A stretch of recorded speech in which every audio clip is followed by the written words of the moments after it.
Tutaq ki, özünüzü çəkmək istəyirsiniz, daha sizə köməkçi lazım deyil. Həmin köməkçi bax budur. Deməli, xüsusi tripodda öz üzərində kamerası var. Siz hərəkət elədikcə sizi izləyir. Bax, sağa sola hərəkət edirsiniz, tutaq ki, nəsə bir təqdimat edirsiniz, nəsə bir çəkilişini edirsinizsə, çox qəşəng bir şeydir. Öz kamerasını yandırdınız, sizin üzünüzü tanıyır, avtomatik hərəkət elədikcə avtomatik sizi izləyir.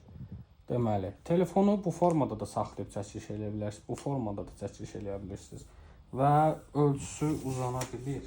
Baxın, 1.80-ə qədər uzana bilir, gördünüz. Ondan əlavə, bunun arxa hissəsində pultu var. Bu pult nə işə yarayır? Bunu qoşdunuz telefona, kənardan play pauza, yəni şəkil, video çəkirsinizsə, uzaqda dayanırsınız, bir dənə düyməni vurursunuz, avtomatik olaraq çəkir. Telefondan ştativ kimi istifadə elədiniz, ondan əlavə, məsəl üçün, telefonu çıxardıb, bunu bağlayıb, bu hissəsini açıb, bura fotoaparatlarınızı yerləşdirib, fotoaparatda istifadə edə bilərsiniz. Ayaq hissəsi yığıla bilir. Ayaq hissəsi yığıldı, selfie çubuğu kimi bu formada istifadə edə bilirsiniz. İstədiyiniz ölçüdə tənzimləyib istifadə edirsiniz. Və yığıb, stol üstündə də istifadə edə bilərsiniz.